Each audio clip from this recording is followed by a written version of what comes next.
बदअमल आदमी और बे आदमी ये हमेशा परेशान रहते हैं। हमेशा अमल करें, तौबा करें तो फिर बदल जाएं, फिर तब्दीली आए। और ये कोई मुश्किल काम नहीं, जो बदलने वाले थे वो बदल गए। बड़ा कुछ करते थे पर फिर वो लोग बदल गए। हजरत फुजाला रदी अल्लाह ताला अन्हु कहते हैं कि मैं बड़ा दिलदादा था औरतों का, और मेरा माहौल ये था कि मैं कत्ल भी कर लेता था, माज़अल्लाह चोरी भी कर लेता था, और रात मेरी तबीयत थी माज़अल्लाह नई से नई औरत के पास जाना। कहते हैं अबू जहल ने ऐलान किया कि जो नबी पाक अलैहिस्सलाम का सर अक़दस माज़अल्लाह काट के लाएगा, नकले कुफ्र न बाशर, 100 सुर्ख ऊंट इनाम मिलेगा। तो मैंने इरादा कर लिया कि मैं बहुत सारा इनाम हासिल करूंगा। कुरान मजीद में ना अल्लाह फरमाता है कि बहुत सारे लोग ऐसे हैं जिन्हें अगर मैं रिस्क में कुशादगी दे दूं, ज्यादा पैसे दे दूं, फरमाया बागी हो जाएं, वो सरकश हो जाएं।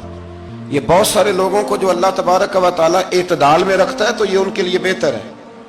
हर बंदा दौलत के होते हुए नेक हो सकता, तो ये अल्लाह अगर रखता है ना एतदाल में तो शुक्र करे अल्लाह का, वरना तो लोग अय्याशियां करें, पता नहीं क्या कुछ कर गुजरे। तो हजरत फुजाला कहते हैं कि मैंने खंजर तैयार किया और मैंने बगल में उसको छुपाया, ऊपर मैंने चादर ओढ़ ली। अब मुझे पता था ज़ोहर की नमाज के बाद नबी पाक सल्लल्लाहु अलैहि वसल्लम तवाफ़ काबा के लिए, बैतुल्लाह शरीफ के तवाफ़ के लिए जाते हैं। कहते मैं भी उस तरफ बढ़ा। रस्ते में ना वो खातून जिसके घर मैंने रात आना था, मैंने दरवाजे पे दस्तक दी। मैंने कहा कि तैयार रहना, तैयार रहना, आज मैं बड़े पैसे लेके आऊंगा। उसे मैंने ये कहा और फिर मैं चला गया बैतुल्लाह शरीफ का तवाफ करने। कहते हैं अल्लाह के महबूब भी तवाफ कर रहे थे तो मैंने भी तवाफ शुरू कर दिया। इरादा ये था कि जहां नबी पाक अलैहिस्सलाम मेरे करीब से गुजरेंगे तो मौका पाकर मैं हुजूर के जिस्म अक़दस पर खंजर खोप दूंगा और माज़अल्लाह शहीद कर दूंगा। कहते हैं हुजूर एक दफा भी मेरे पास से गुजरे तो मैं हिम्मत ना कर सका, दूसरी दफा भी पास से गुजरे तो मैं हिम्मत ना कर सका, तीसरी दफा भी गुजरे तो मैं हिम्मत।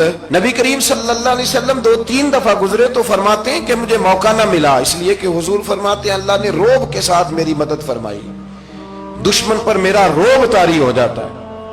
फरमाते हैं जब चक्कर पूरे हो गए तो महबूब करीम ना छठे चक्कर पे फरमाने लगे फुजाला चक्कर एक रह गया है, बेखबर हो जो गुलामों से वो आका क्या है, एक फेरा रह गया।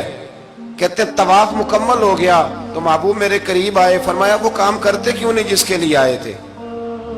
मैंने अर्ज की या रसूलल्लाह कौन सा काम, कैसा काम? अंदर तो चोर था ना, बांझ फकीरों किसे नहीं मारिया ए हुई चोर अंदर दा, अंदर चोर था ना। कहते हुजूर ने मुझे कंधे से पकड़ के हिलाया, फरमाया करते क्यों नहीं। जब हुजूर ने हिलाया तो वो खंजर भी पैरों में गिरा और मैं भी रसूलुल्लाह के पैरों में गिर गया। मैंने कहा हुजूर मुझे कलमा पढ़ा दें।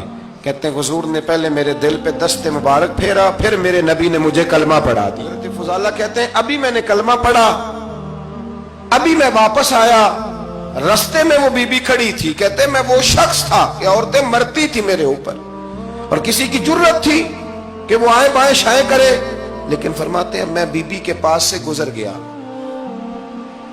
पहले तो उसका ख्याल था रुकेगा, लेकिन जब मैं रुका ना तो दरवाजे पे आई, और जब मैं गुजर गया तो उसने आवाज दी, लेकिन मैंने सुनी अनसुनी कर दी। जब आगे बढ़ा तो मेरे पीछे दौड़ी। फरमाते मुझे पकड़ के कहने लगी फुजाला तुझे क्या हुआ, तू वही नहीं जो यहां से गया था। अब फरमाते मैं कभी नहीं रोया था, मैं कभी नहीं रोया था। और जब कहा ना तो वही नहीं, कहते मैंने सर उठाया तो मेरी आंखों में आंसू थे। मैंने कहा मैं जो गया था वो नहीं हूं, अब तो मैं मोहम्मद अरबी का गुलाम बन गया, अब मैं वो नहीं हूं। अब नहीं हो सकता कि कोई मेरी नजर मैली हो जाए, ये कैसे मुमकिन।